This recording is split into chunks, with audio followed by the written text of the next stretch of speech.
네, 오는 20일 자정 한일 군사정보보호협정 지소미아 종료를 앞두고 오늘 태국에서 한미 국방장관이 잇따라 만납니다. 협정 종료 전 마지막 장관급 만남이긴 하지만 현재로서는 평행선을 달릴 것이라는 관측이 우세한데요. 네, 두 분의 전문가와 함께 자세한 내용 짚어보겠습니다. 문성묵 한국국가전략연구원 통일전략센터장 그리고 정대진 아주대 교수 두 분 모셨습니다. 어서 오세요. 네, 어서 오십시오. 안녕하십니까. 자, 이제 닷새가 남았습니다. 수출 규제 철회가 먼저라는 우리 입장, 그리고 일본 수출 규제와 군사협정은 다른 문제라는 이런 주장 사이에 좀 간극이 좀 커 보이는데, 뭐 앞서 시작에도 말했지만 평행선을 달릴 것으로 보인다. 어떻게 예정대로 종료 가능성이 더 높다고 보십니까? 예, 그러니까 뭐 저는 개인적으로는 지소미아가 연장되는 것이 바람직하다는 입장입니다만 또 미국에서도 우리 한국 정부의 지소미아 연장 결정을 철회하라 하는 요구를 했지만 문 대통령은 미 국방장관과 면담 자리에서 일본의 수출 규제가 먼저 철회돼야 한다.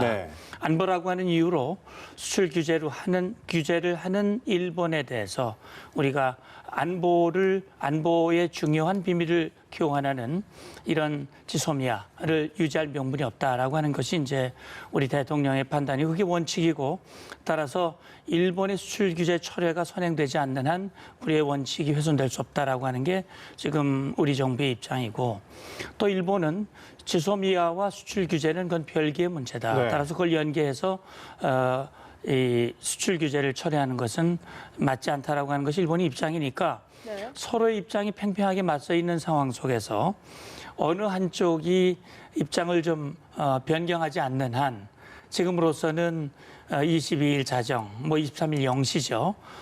이 지소미아가 파기되는 것은 불가피한 상황이 아닐까 하는 생각도 듭니다. 네, 그러니까 일본 입장에서는 미국의 조금 중재를 바랐겠지만 결국 지금 역시 평행선을 달리고 있거든요. 역시 한 말씀 해주시죠.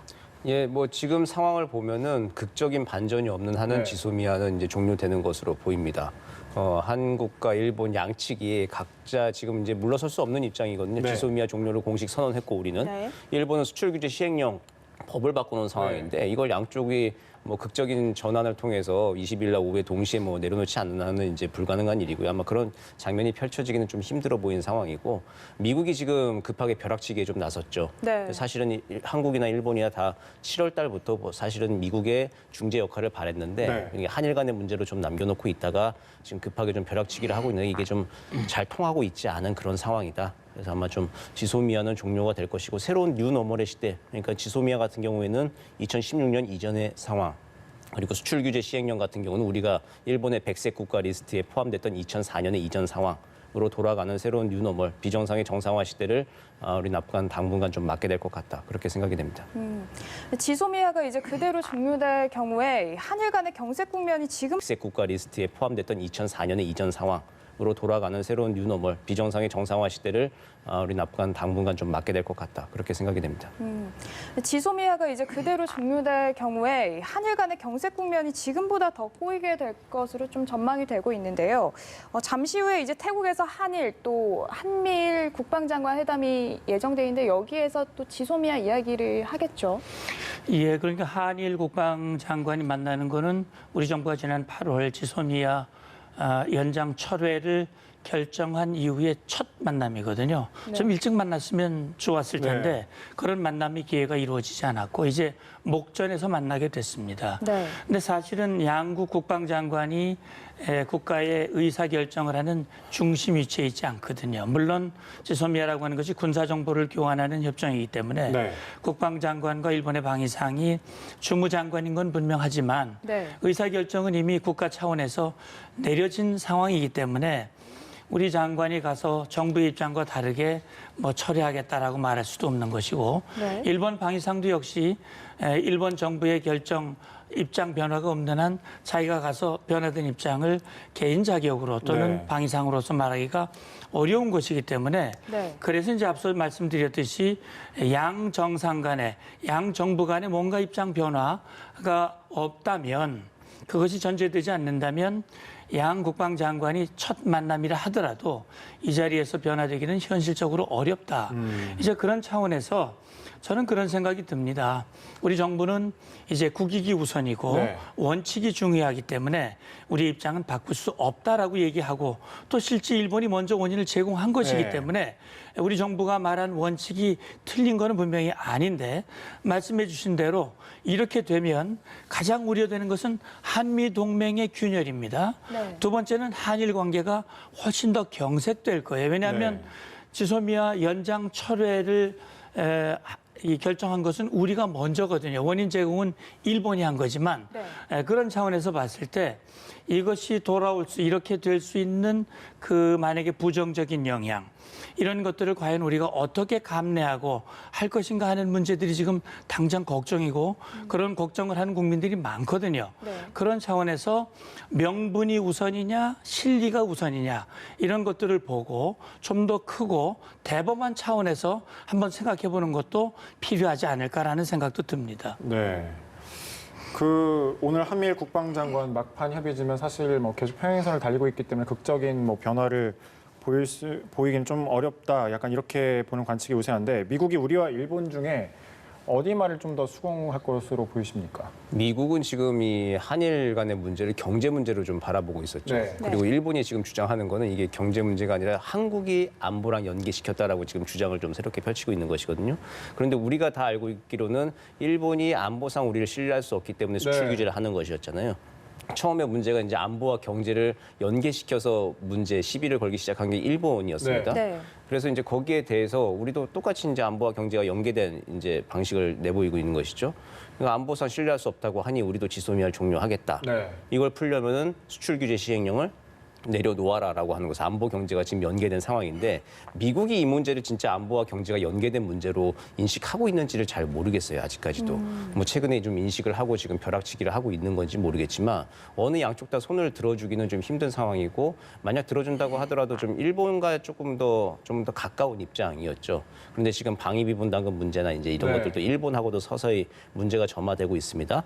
그런 상황에서 미국 입장에서는 어느 한쪽 입장을 좀 들어주긴 힘든 상황이고 오로지 또 미국의 입장에서 한국과 일본이 다 양보해라라고 하는 또 원칙적인 입장을 좀 계속 되풀이하지 않을까. 네. 그러다가 이제 일주일은 지나가고 지소미아는 종료되는 그런 상황을 맞을 것으로 생각이 됩니다. 겉으로 나타나는 모양새는 미 국방장관이나 또 마크 밀리 합참의장이 한국에 와서 한국의 입장 처리를 자꾸 요구를 하니까 네. 네. 모양새는 미국이 일본 편에 서서 한국만 압박하는 것 같이 그렇게 보일 수 있습니다. 왜 일본을 압박하는 모습은 안 보이느냐? 그러니까 금방 질문 주신 대로 일본과 한국 그 중간에서 미국이 한국을 마치 더 압박을 해서 일본 편을 좀 드는 것이 아니냐라는 그런 국민의 인식이 들 수 있습니다. 그러나 제가 볼 때는 앞서 제가 말씀을 드렸습니다만 연장 철회를 결정한 것은 일본이 아니고 한국이거든요. 네. 그러니까 일본은 연장을 요구하고 있고 우리는 연장을 못하겠다는 입장이기 때문에 네. 지금 연장 철회를 해야 되는 쪽은 한국인 거예요. 네. 근데 이제 한국은 일본에게 수출 규제 조치를 먼저 철회해야 이걸 할 수 있다라고 하는 거니까 겉으로 나타난 모양새는 이제 한국을 압박하는 것 같이 보이지만 정 교수님 말씀대로 미국은 경제와 안보는 분리 대응해야 된다라는 그런 입장을 가지고 있었고 그런 차원에서 한국과 일본이 좀 접점을 마련하길 바랬는데 지금 종료가 다가올 때까지 그게 안 보이니까 네. 미국으로서는 상당히 걱정이 많아진 겁니다. 이게 좀 뒤늦게 지금 이런 모습을 보이고 있는데 저는 지금이라도 미국이 딱 중간에 서서 자, 일본은 수출 규제 조치를 잠정 유예해라. 또 한국은 지소미아 연장 철회 결정을 잠정 유보해라. 그리고 유보된 그 기간 동안 입장 조절을 해라. 이런 식으로 뭔가 중간에서 담보 역할을 좀 해줬으면 좋겠다라는 생각이 듭니다. 그렇다면 좀 지금 말씀하신 건 중재 역할을 말씀을 하셨는데 중재 역할을 넘어서 좀 더 적극적인 이런 행보도 보일까요? 예, 그건 뭐 겉으로 드러나게 하기는 쉽진 않을 거예요. 네. 그러나 이제 지금 미국 전문가들이나 한미동맹을 걱정하는 많은 분들의 얘기는 결국 지소미아가 중단이 되고 파기가 된다면 그것으로 인해서 벌어질 수 있는 여러 가지 이후의 상황들을 많이 걱정하거든요. 네. 특히 예를 들어서 미국은 우리의 동맹국이고 우리 안보 위het이 우리를 지켜줘야 하는 이 안보 공약을 우리에게 제공하고 있는 그런 나라고 동맹인데 네. 동맹이 그토록 간절히 요구하고 요청하고 좀 제발 그렇게 해달라고 했는데 끝까지 우리가 이 얘기를 안 들어준다 했을 경우 이제 그것을 감정적으로 받아들이고 그것을 뭔가 다른 방식으로 불편하게 우리에게 한다면 그것이 굉장히 어려움이 될 수 있고 또 일본을 향해서도 마찬가지입니다. 일본에 대해서도 결국 지소미아 연장 철회 결정을 촉발한 수출 규제 문제 이거 좀 제대로 해라. 그렇지 않으면 우리도 일본에게 불편하다. 서로 간에 그런 이야기들을 하면서 한국과 일본의 입장 변경을 좀 촉구하고 적극적으로 중재에 나설 가능성 뭐 오늘 또 한미일 국방장관 회담도 있지 않습니까? 네. 3자가 만나는 자리에서 뭔가 극적인 반전이 좀 있었으면 좋겠다라는 기대감이 좀 있습니다. 네. 네, 교수님께서도 아까 이 지소미아가 한일 간의 문제지만 미국이 벼락치기로 좀 개입을 했다라고 이야기를 해주셨는데 그렇다면 그런 정황상을 봤을 때 미국의 중재 역할을 넘어서 좀 더 적극적인 행보를 보일 것인가? 여기에 대해서는 교수님의 생각은 좀 어떠신가요? 대외적으로 드러나는 건 안 보이겠지만 적극적으로 지금 행보를 하고 있는 센터장님과 거죠. 같은 비슷한데 말씀. 네. 한일 간에 풀 수 있는 문제라고 처음에 인식을 했던 것 같아요. 7월까지만 하더라도 그랬던 건데 이제 지금 이 역사 문제에 연관된 거에 대한 우리의 정서를 잘 아직 이해를 못했던 것 같은데 그래서 지금 이게 경제 문제를 뛰어넘어서 안보와 역사 정치까지 연계된 문제로 지금 확대되고 있지 않습니까? 네. 근데 여기에 대해서 일본은 그 포인트를 알고 미국한테 한국이 이거 경제 문제인데 안보 문제로 지금 확대하고 있다라고 지금 자꾸 왜곡된 여론들을 조금 퍼뜨리고 있는 움직임이 네. 있거든요. 거기에 대해서 우리도 좀 원천적으로 미국 내 여론에 대해서 좀 대응을 해야 할 필요가 좀 있고요. 그리고 이게 안보와 경제 같은 문제가 지금 연계돼 있기 때문에 문제가 안 풀리고 있는 것이죠. 네. 어느 한쪽이 안 풀리면 다른 쪽도 안 풀리는 문제니까 그 안보와 경제 문제를 지금 분리 병행 대응을 좀 해야 되는 건 맞는 것 같습니다. 만약 문제를 풀고 싶다면은. 그래서 안보와 경제를 분리 대응해서 대화를 한다는 원칙을 합의하는 게 일단은 중요할 것 같아요. 지소미아와 수출 규제 시행령을 지금 당장 맞바꾸는 건 힘든 상황이고 대화의 원칙으로 안보와 경제의 분리 대응 그리고 뭐 한 6개월 정도 뒤에 지소미아 종료는 좀 유예한다. 그리고 6개월 동안 수출 규제 시행령을 일본은 재검토해서 다시 철회한다라고 하는 기간 동안 다시 대화를 시작하는 방법. 그런 방법을 미국이 중재를 할 수 있겠지만 글쎄요. 지금 요즘 하는 거 봐서는 미국이 한국과 일본 양측으로부터 약간 좀 신뢰를 좀 잃고 있는 것 같습니다. 방위비 분담금 문제나 등등 네. 해서 여러 가지 이슈가 있는데 거기서 미국도 입김이 얼만큼 작용을 할 수 있을지 그건 좀 지켜봐야 될 것 같습니다. 네. 청와대는 지소미아 문제를 재논의할 수 있는 조건 그리고 강제징용 문제 해법에 대해서 일본을 좀 설득하고 있는데 협상의 여지가 좀 있어 보이기도 하지만 일본 내 여론은 좀 동조하지 않는 분위기인 것 같아요. 예, 지금 이제 겉으로 드러나는 거는 지소미아냐 수출 규제냐 이게 좀 드러나 있지만 사실 그 밑에는 정 교수님도 얘기했지만 역사 문제가 연관돼 있거든요. 그러니까 지금 수출 규제 얘기가 나온 것이 우리 대법원이 강제징용 배상금에 대한 대법원의 결정이거든요. 그 결정 이후에 일본은 우리에게 그것은 1965년 한일 청구권 조약에 의해서 모든 문제는 끝난 것이다. 그렇기 때문에 한국 대법원의 결정은 부적절하다. 따라서 이 문제를 해결할 수 있는 한일 간의 조정 협의를 하자라고 했지만 사실 그 협의가 제대로 이루어지지 않았거든요.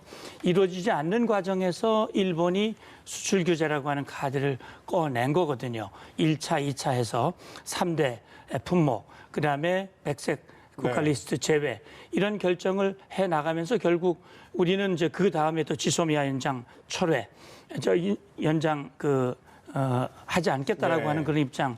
이렇게 연장도 지금 온 거기 때문에 결국 지금 최근에 문희상 국회의장이라든지 뭔가 이 문제를 풀 수 있는 제3의 해법을 제시를 했는데 결국 지금 일본의 입장은 결국 1965년 한일 청구권 문제에 대해서 어떤 해석을 하고 어떤 입장을 갖느냐라고 하는 것이 사실 좀 더 근본 문제거든요.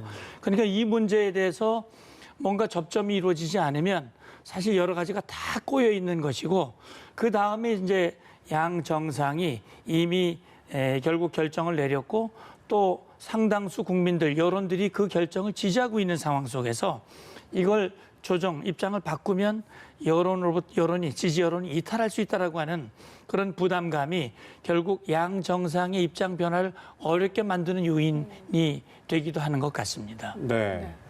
그 앞서 저희가 요미우리 보도 내용도 소개를 해드렸는데 일각에서는 지소미아는 유지하되 군사 정보 교환은 하지 않는 이 절충안도 얘기하고 있는데 이건 좀 어떻게 보십니까? 그 절충안은 사실 뭐 우리가 네. 받아들일 수가 없는 네. 아니죠. 뭐 우리 종료한다고 선언을 했는데 네. 네. 그랬는데 뭐 우리로서는 이뤘다는 듯이 그냥 넘어갈 수는 없는 네. 상황이고 그래놓고는 이제 실질적으로는 군사 정보를 교환하지 않음으로써 종료와 같은 효과를 발휘한다라고 하는 게 그게 이제 뭐 이게 절충안 같아 보이긴 하지만 우리 정부로서는 사실상 좀 받아들일 수는 없는 아니고 아마 실현 가능성은 좀 낮아 보입니다. 근데 이제 지소미아는요, 이렇게 보시면 돼요. 지소미아는 정보 교환을 의무화하지 않고 있습니다. 자, 뭐 일각에서 지소미아 그 유지하되 군사 정보 교환을 하지 않는 절충안 얘기 우리가 그런 얘기를 좀 나눴었는데 이에 대해서는 좀 교수님 어떤 예, 식으로 그러니까 이제 말씀하세요? 지소미아라고 하는 것은 군사 비밀, 군사 정보 보호 협정이거든요. 그러니까 받은 교환한 정보를 어떻게 보호할 것인가를 규정해 주는 겁니다. 우리가 비밀로 관리하는 것을 상대방이 그걸 받아서 다른 데다 주거나 그러면 안 되기 때문에 네. 그 정보를 보호하는 협정이지 정보 교환을 의무화하는 협정이 아닙니다. 그러니까 예를 들어서 A라는 국가가 B라는 국가에 정보를 요구했는데 반드시 그거를 줘야 하는 의무가 있는 것이 아니기 때문에 결국은 지소미아라고는 우리나라도 여러 30여 개의 나라와 지소미아를 맺고 있습니다. 네. 이것은 정보를 받은 교환한 정보를 다른 데다 주지 않고 잘 보호할 테니 걱정하지 말고 우리에게 정보를 달라라고 하는 것이기 때문에 원칙적으로 보면 규정상으로 보면 지소미아를 유지해도 상대방이 요구하는 걸 우리가 안 줄 수 있는 겁니다. 네. 말하자면 일본을 신뢰할 수 없으면 안 주는데 자, 결국 그래서 저는 이게 이제 절충안으로서 고려는 될 수도 있다. 네, 이제 고려는 될수 제 있다. 생각은. 네. 그러니까 지금 이게 1년 단위로 이제 시한이 정해져 있는 건 말이죠. 네. 이게 이제 지금 만약 연장이 된다면 내년 11월까지입니다. 그러나 지금 미국이 강력하게 우리에게 요구를 하고 있고 한일 간의 접전이 마련되지 않고 있으니까 일단 대범하게 일단 1년 더 연장을 하지만 시한부죠 말하자면 조건부 결정을 하자는 거죠. 조건부. 예, 조건부. 우리 한국이 조건을 내세우고 일본도 그 조건에 수용하면 정보를 그때부터 이제 교환하지만 이거는 처리하지 않지만 정보의 실질적인 교환은 그런 실쟁 조치, 다시 말해 수출 규제 유예 조치가 풀리는 그 시점부터 실질적인 정보를 교환하는 걸로 어떤 결단을 내리는 그런 것은 한번 고려해 볼 수 있는 것이 아닐까 전 개인적인 판단입니다. 일단 또 다른 이야기를 한번 해보면 오늘 태국에서 일단 회담이 예정돼 있고 이런 상황에서 일본 정부가 뭐 거의 넉 달 반 만에 반도체 생산에 쓰이는 그 액체 불화소수 수출을 허가를 했습니다. 좀 그 시점에 보면 좀 묘하다 이런 생각도 들거든요. 네, 일본은 상황 관리를 하고 있는 것이죠. 다른 품목들도 지금 계속 도장은 찍어주고 있습니다. 액체 네. 불화수소를 이번에 처음 도장을 찍어준 것인데 이게 상황이 냉정하게 생각해 보면 2004년 이전으로 그냥 돌아가는 것이에요. 그리고 네. 일본도 여기서 만약에 그 수출 규제, 그 수출 승인 허가를 안 내주면은 이 문제가 더 심각해지는 것이죠.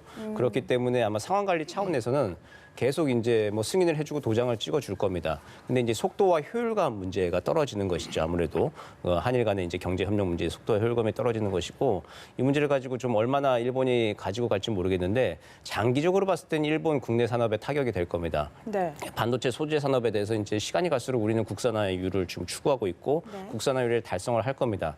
SK 하이닉스 같은 경우만 해도 용인의 반도체 클러스터 새로 125조 원을 투자를 하는데 거기에 원래 계획은 SK 하이닉스 반도체 양산 공장만 들어가는 건데 거기에 국내 소재 산업 육성할 수 있는 중소기업도 같이 들어가는 클러스터로 다시 계획을 또 변경하고 있거든요. 네. 이렇게 지금 기업과 정부, 지자체가 좀 똘똘 뭉쳐가지고 소재 산업 국산화에 대해서 지금 단단한 각오로 우리는 추진을 하고 있는데 이거 네. 시간이 가면 우리 국산화 가능하거든요. 네. 이거 투자할 돈도 있고 그랬을 때 결국은 일본이 손해 보는 것인데 일본이 좀 다시 재고를 해야 될 것입니다. 네, 일본 정부가 불화수소 수출을 일단은 뭐 승인을 했지만 이게 뭐 승인을 했다라고 해도 수출 규제 해제를 한 건 아니잖아요. 결국 가서는 어떻게 보면 뭐 우리 정부의 논리 약화를 노린 셈법이 아닌지 어떻게 보십니까? 그런 부분이 예. 있죠. 저는 여러 가지를 고려한 조치라고 봅니다. 정 교수님 말씀대로 네. 사실 일본의 그 관련 소재 기업들이 지금 흔들리고 있거든요. 수출이 막히고 있고 네. 경제적으로 타격을 사실 한국에 타격을 주려고 그랬는데 한국에 주는 타격은 크지 않고 가면 갈수록 자기들이 더 타격을 받을 가능성이 있는 것이고 네. 두 번째는 결국 WTO에 제소가 돼 있는데 이것을 계속 규제를 이어갈 경우 자기들이 굉장히 불리하게 됩니다. 국제사회에서 또 패소가 될 가능성이 네. 있거든요. 지난번에 수산물 담은 패소를 했는데 또 패소를 할 가능성이 있을 거고 방금 말씀하신 대로 지금 결국 수출 규제 문제가 지소미아하고 연계가 돼 있고 미국도 그걸 보기 시작한 것 같아요. 네. 네. 그러니까 이 부분에 대해서 자기들이 뭔가 미국에게도 성의를 보여주고 한국의 명분과 논리를 좀 약화하는 효과를 이끌어내려고 하는 것인데 사실 이건 땜질식 처방이지 근본 해결은 아니란 말이죠. 그런 차원에서 일본이 처음부터 잘못된 결정을 한 것이기 때문에 네. 일본이 이 부분에 대해서 일본도 결단을 해야 된다 저는 그렇게 생각을 합니다. 네, 알겠습니다. 방위비 분담금 얘기를 이제 해볼 텐데 내일부터 한미 수석 대표가 관련 회의를 열죠. 주한미군이 지금까지 잘 주둔해 있었고 또 세계에서 가장 좋다는 평택 기지로 이전을 거의 마쳤는데 미국은 5배나 더 많은 돈, 우리로서 좀 유산균이 장 부담이 속에서 되는 그런 돈을 요구를 했는데 도대체 무슨 생각인 겁니까? 부담되는 예. 정도가 아니라 받아들일 네, 수 없는 거를 그러니까요. 일단은 던져놓은 것이지 아마 트럼프 대통령식의 전형적인 이제 협상의 기술을 보이고 있는 네. 건데 이거 미국 조야의 전문가나 그 당국자들이나 누구나 이게 받아들일 수 있다, 합리적이다 생각하는 사람은 아무도 없는 것 같아요. 아무리 물어봐도. 네. 트럼프 대통령 혼자서 지금 이렇게 생각을 하고 있는 것이고 그 지시사항을 이행하고 있는 것이죠. 지금 국방장관 이하로 계속 이행하고 있는 것인데 이게 지금 올려놓고 어쨌든 이거는 트럼프 대통령은 국내적으로 이제 방위비 분담금을 동맹으로부터 더 늘렸다라고 하는 것을 국내 정치적으로 더 홍보하고 활용하려고 하는 거. 이게 봤을 때 우리만 만약에 우리한테만 방위비 분담금 인상 요구를 했으면 이게 한미 동맹에 문제가 있는 것이고 균열이 있는 건데 네. 똑같이 일본에도 요구하고 있고 나토에도 요구하고 있고 똑같거든요. 그렇기 네. 때문에 이거 좀 미국의 일방주의적인 정책 하에서 지금 5조 원 이상 5배 이상 올리는 걸 요구했는데 이 기준선을 올려놨죠. 이 기준선을 낮추는 식으로 이제 잘 접근을 해서 전략을 하는 것이 협상을 하는 것이 중요하다고 생각이 되고요. 지금 1조 원대인데 이것이 이제 2조 원대. 그러니까 장기적으로 봤을 때 지금 당장 1년 새에 올리는 건 말도 안 되잖아요. 네. 그래서 장기적으로 뭐 5년, 10년 동안에 뭐 100% 인상해서 2조대로 접어듣는데 로드맵을 합의하는 방식. 네. 그리고 또 지금 협의 방식도 총액형으로 되어 있는데 그게 아니라 실질적인 내용은 소요형으로 하나하나 항목 따지면서 이렇게 우리를 건드리게 되면은 협상할 때 실제로 좀 동맹국인 한국도 피곤하게 나온다고 하는 걸 좀 보여줄 수 있는 좀 계기가 되어야 될 것 같습니다. 교수님이 말씀하신 것처럼 우리나라에만 요구한 게 아니기 때문에 트럼프 대통령 행정부가 이 방위비 분담금을 바라보는 그 패러다임에 좀 변화가 있는 게 아닌가 이런 분석도 있더라고요. 네, 그렇죠. 트럼프 대통령은 이제 인식이 어쨌든 뭐 돈을 다 내라는 거죠. 안보 비용은 뭐 비용 우리가 미국만 쉽게 말하면 미국만 호구냐 트럼프 대통령 말 그대로 한다면은 네. 이제 그런 것이죠. 그래서 동맹국도 똑같이 돈을 좀 내라라고 하는 것이고 그리고 안보상에서의 이익은 그대로 누리면서 비용은 줄이려고 하는 게 지금 현재 미국의 전략이죠. 인도태평양 전략 같은 것들을 봐도 소다자를 추구하고 있습니다. 동남아나 동북아에서 이제 동맹국 우호국들의 여러 가지 책임과 비용을 동시에 청구를 하면서 같이 이제 인도태평양에서의 미국의 이익을 공동으로 관철하자라고 하는 게 지금 집중적인 전략인데 근데 이제 동북아 지역에서 일본은 행동대장을 하겠다고 나서고 있는데 한국은 행동대장을 하겠다고 명시적으로 얘기를 안 하고 있죠. 그러니 돈이라도 더 내라라고 하는 게 이제 당연한 이야기로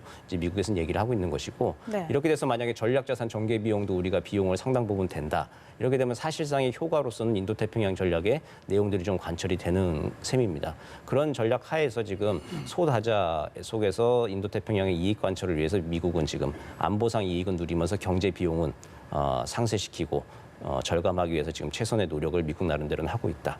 그렇게 보입니다.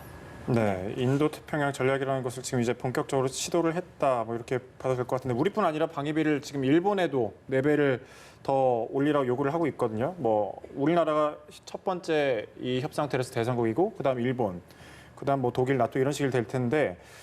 글쎄요, 이것이 미국 내에서도 전통적인 동맹을 약화시키는 행위라는 비판이 나오고 있습니다, 실제로. 네. 그리고 더 나아가서 주한미군 감축, 철수 문제로 튈 수 있다는 우려도 나오는데 이건 좀 어떻게 가능성 있다고 보십니까? 예, 그러니까 앞서 말씀드렸듯이 예. 미국 트럼프 대통령 트럼프 행정부가 출범한 이후에 아메리카 퍼스트, 미국 우선주의라고 하는 걸 내세웠고 이게 미국뿐만 아니라 전 세계가 국익을 우선하는 그런 행태로 변화돼 가고 있거든요. 네. 사실 뭐 어느 나라나 마찬가지고 우리나라도 국익을 최우선의 결정 요인으로 보고 있지요. 그러다 보니까 결국 미국은 우리가 국제 경찰의 역할을 뭐 그렇게 많은 돈을 들여가면서 할 이유가 없다라는 것이고 특히 부자 나라인 뭐 독일이나 일본이나 한국 다 부자들인데 왜 그 나라를 지켜주는 걸 왜 우리가 우리 돈을 내가면서 해야 되느냐라고 하는 것이 이제 트럼프 대통령의 생각인데 그런데 결국은 그렇게 되면 이 동맹이라고 하는 근본 가치를 훼손하는 것이다 하는 것이거든요. 동맹이라고 하면 근본적으로 상호 신뢰가 기반이 돼야 되는데 이게 뭐 돈으로 동맹을 따지고 특히 트럼프 대통령이 한미연합연습 문제라든지 주한미군이라든지 이런 거에 대해서 굉장히 부정적인 얘기를 했고 네. 그래서 주한미군 당장 빼고 싶다 또는 한미연합연습 돈이 너무 많이 든다 이런 얘기들을 거침없이 하고 있거든요. 네. 그런 걸 보면 트럼프 대통령이 좀 동맹국 대통령이 맞나? 저 대통령을 과연 신뢰하고 우리의 방위를 맡길 수가 있겠는가? 네. 그런 생각이 들거든요. 그러니까 미국 내에서도 비판이 나오는 게 맞습니다. 그리고 최근 마크 밀리 합참의장이 그런 얘기도 했어요. 왜 한국 같은 나라에 미군이 굳이 주둔해야 할 이유가 있느냐 하는 것이 미국 중산층의 목소리다. 이런 얘기를 하면서 이제 이 주한미군 철수 가능성을 시사한 거거든요. 네. 저는 그렇게 봅니다. 당장 뭐 1, 2년 내에 미군을 철수하는 네. 이를테면 방위비 분담금 협상이 제대로 안 됐다 또는 지소미아가 뭐 연장이 안 됐다 그래서 미군을 당장 철수하는 결정을 내리기는 아마 쉽지 않을 거예요. 그러나 앞으로 이게 결국 감정의 골이 깊어지고 신뢰의 금이 간다면 미군 철수가 현실화될 가능성을 배제할 수는 없습니다. 그런 차원에서 우리가 관리를 좀 잘 해나갈 필요가 있는 것이지요. 네. 또 뭐 일각에서는 내년 이제 11월에 미국의 대선이 있지 않습니까? 여기서 트럼프 대통령이 이제 해외 주둔 미군의 경비 부담을 축소하겠다. 이걸 외교 성과로 하겠다. 이런 이야기도 나오고 있는데 이 부분에 대한 생각은 어떻게 보십니까? 예, 뭐 삼을 수 있는 소재이죠. 그 전에 대통령들은 다 외국에 돈을 물어주면서까지 네. 미군을 파견했는데 우리는 우리의 안보 이익은 지키면서도 그 비용을 동맹국, 우방국들로부터 받아내고 있다. 이게 나의 외교적 성과다라고 하는 것을 뭐 얼마든지 트럼프 대통령은 얘기할 수 있는 것이고 트럼프 대통령의 전통적 지지층에서는 미국의 비용을 줄인다, 미국 우선주의다라고 했을 때는 지지할 수 있는 내용인데 네. 결국 지금 미국 조야에서도 가장 고민하는 점이 그 지점입니다. 과연 동맹의 가치를 그렇게 돈으로 환산하는 것이 맞느냐라고 하는 게 미국 국내에서 지금 계속 여론이 나오고 있거든요. 네. 그 지점에 대해서 우리도 같이 이제 여론화 작업에 동조를 하고 이게 동맹의 가치가 사실 돈으로 따질 수 있는 건 아니잖아요. 여러 가지 민주주의 수호나 자유시장 경제 수호 같은 가치 있는 부분 그걸 위해서 이게 사실 뭐 돈을 대고 병력을 동원해서 우리가 지금 동맹을 맺고 있는 것인데 그런 지점들에 대해서 미국 국내 여론에 대해서 공공외교 부분에서도 굉장히 좀 많이 신경을 써야 할 시점입니다. 네, 미국 대선 주자들이 트럼프가 국가를 자꾸 뭐 기업 경영하듯이 뭐 이익만을 최우선시한다고 비판을 뭐 하고 있고 향후 대선 주자들의 비판 여론 가세할 전망은 좀 어떻게 보십니까? 예, 그럴 가능성이 예. 충분히 있죠. 트럼프 대통령은 하여튼 경제 문제를 강조하고 네. 있고 동맹도 돈으로 계산을 하고 모든 것을 거기에 결부시켜서 주장하고 결정하고 압박하고 있거든요. 그리고 그걸 마치 자기 외교적인 성과로 얘기를 하고 있는데 전통적으로 미국의 외교, 미국의 입장은 미국이 추구하는 자유와 민주화, 인권의 확산입니다. 네. 그 네. 가치를 지키기 위해서 비록 돈이 들어가도 그걸 해왔던 것이 그동안 미국의 국익이고 미국의 가치였었거든요. 근데 지금 트럼프 대통령이 이걸 흔들고 있습니다. 전통적인 가치와 이런 이 인식들을 흔들고 있는 것이기 때문에 어떻게 보면 트럼프 대통령이 이걸 외교적 성과로 부각시키고 싶지만 그러나 상대 측 다시 말하면 민주당의 대선 주자들은 트럼프의 잘못된 판단과 결정과 압박과 동맹 약화를 네. 상당히 자신들의 어떤 입장을 목소리를 강화하는 그런 비판의 소재화할 가능성이 충분히 있는 것이죠. 그래서 예를 들어서 한미 동맹이 약화되고 한일 동맹이나 유럽에서의 동맹이 약화되면 과연 미국이 추구하는 이익, 국제사회에서 미국의 신뢰, 미국의 위상이 떨어지는 건 어떻게 되느냐라고 할 경우 상당히 미국 국민들이 그래 맞다. 라고 해서 트럼프의 반대 입장을 지지할 수 있는 그런 가능성을 배제할 수 없습니다. 네, 트럼프가 이제 어쨌든 뭐 방위비 절감을 성과로 좀 내세우려고 하고 있는데 비판 여론이 계속해서 격화할 경우에 꼬리를 내릴지 아니면 좀 어떻게 계속 강행할지 여기에 대한 좀 전망은 어떠십니까? 꼬리를 내리는 식으로 양보해주는 식으로 좀 보여주겠죠. 네. 일단 많이 불렀잖아요. 5조, 6조 네. 뭐 이렇게 불렀는데 그 부른 것에 액수를 깎아주는 게 이제 굉장한 이제 아량을 베푸는 것처럼 보일 수가 있는 것이죠. 실제로 뭐 2조대로 내려간다고 하더라도 우리 입장에서 100% 인상이에요. 100% 인상을 받아냈다라고 하는 그 수치를 이야기할 수 있으면 되는 것이고 100% 인상은 1년 내에 100% 인상이 아니라 로드맵으로 3년 뒤, 5년 뒤 로드맵 합의만 했다 하더라도 네. 한국으로부터 돈을 100% 받아냈다라고 얼마든지 국내 정치적으로 활용을 할 수 있는 것이죠. 그런 식으로 이제 하는 것이기 때문에 트럼프 대통령 입장에서는 뭐 꼬리를 내린다라고 하는 뭐 이제 그런 세계관은 없는 것으로 좀 보이고요. 얼마든지 미국으로서는 지금 기준선 자체를 올려놓은 것으로 좀 해놨기 때문에 네. 어느 일정 부분 좀 성과를 좀 거두었다 이렇게 좀 생각이 됩니다. 네, 이렇게 트럼프가 계속해서 좀 지나친 요구를 하는 게 우리로서는 뭐 감당할 수 없는 실제로 뭐 그런 액수를 요구하고 있잖아요. 그게 트럼프 본인이 국내적으로는 좀 입지가 뭐 좋지 않고 불안정하니까 자꾸 외국으로 뭔가 이런 걸 좀 돌려가지고 분위기를 바꿔보려는 건 아닌지 혹은 이 뭐 탄핵 국면에서 좀 정치적으로 어떻게 좀 위기를 극복할 그런 노림수가 있는 건 아닌지 어떻게 보십니까? 뭐 이 방위비 분담금 문제를 가지고 자기들의 탄핵 국면, 트럼프의 탄핵 국면을 뭐 전환하기 위한 그런 소재로 활용하고 있는지는 뭐 지금으로서는 정확히 알 수 없습니다만 지금 그렇게 생각을 해요. 지금 에스퍼 장관도 그렇고 밀리 협참부장도 한국의 방위비 분담금을 늘려야 한다라고 얘기는 했지만 5배까지 늘리라고 요구하는 것이 무리한 요구라고 하는 건 아마 합리성을 추구하는 미국 관리들이 야 이거 좀 너무 무리하다라고 하는 거를 모르지 않을 겁니다. 더군다나 우리 한국이 지금 부담하고 있는 분담 수준과 분담 금액이 결코 작지 않거든요. 네. 합리적인 위치고 그다음에 우리 국방장관도 그런 얘기를 했습니다. 공정하고 우리 국민들이 수용할 수 있는 그런 수준에서 합리적 수준에서 결정이 돼야 된다라고 하는 그런 얘기를 하고 있기 때문에 저는 말씀하신 대로 트럼프 대통령이 어려운 국면을 돌파하기 위해서 국내 문제를 국외 문제로 시선을 돌려서 그렇게 하려고 할지 모르지만 제가 볼 때는 지금 협상 대표나 미 국방부나 국무부나 이런 담당자들도 트럼프 대통령의 그 무리한 요구가 있기 때문에 일단 한국을 향한 압박을 낮추지는 않겠지만 이 무리한 요구를 끝까지 유지하기는 현실적으로 어려울 겁니다. 그런 차원에서 우리는 트럼프 대통령의 주장이 매우 적절치 않다라고 하는 그 명분과 근거를 정확하게 대서 동맹을 훼손하지 않으면서도 합리적 수준으로 할 수 있는 그런 지혜가 필요할 것 같습니다. 네, 마지막으로 아까 저희 센터장님에게도 여쭤봤는데 교수님께 같은 질문 드려보겠습니다. 그 부분에 대해서 좀 어떻게 생각하시는지요? 이게 좀 미국으로서는 굉장히 좀 전방위적인 압박을 좀 보이고 있는데 우리 입장도 굉장히 좀 중요할 것 같습니다. 네. 사실 우리는 그동안 안보를 대출로 해결을 해왔던 셈이죠. 네. 미국이라고 하는 은행으로부터 대출을 받아서 지금 해결해 왔던 건데 그동안 이자도 원금도 좀 거치 상환을 좀 해주다가 이제 이자는 90년대부터 내기 시작했고 이번 이자를 지금 5배 뭐 이렇게 올려라 지금 그런 상황인 거죠. 네. 이제 이렇게 상황이 좀 어렵게 되면 계속 이자만 내고 있을 것이냐 아니면 좀 어렵고 힘들더라도 원금 상환을 해야 될 것이냐라는 시점이 왔는데 지금 이제 정부에서는 원금 상환을 결정을 하고 이제 자주국방이라고 하는 이름으로 그걸 추구하는 시점이 온 거죠. 진실의 순간이 온 것인데 어렵고 답답하더라도 언젠간 좀 가야 할 길인데 근데 다만 좀 그래서 기간도 조금 늘리고 그리고 원금 상환의 부담도 전 국민적인 부담도 조금씩 줄여나가고 이자도 조금 합리적인 수준을 조정할 수 있도록 그렇게 방향을 찾아야 하는 것이 지금 우리 현실인 것 같습니다. 네, 네. 알겠습니다. 오늘 대담 여기서 일단 마무리를 짓고요. 잠시 후에 한일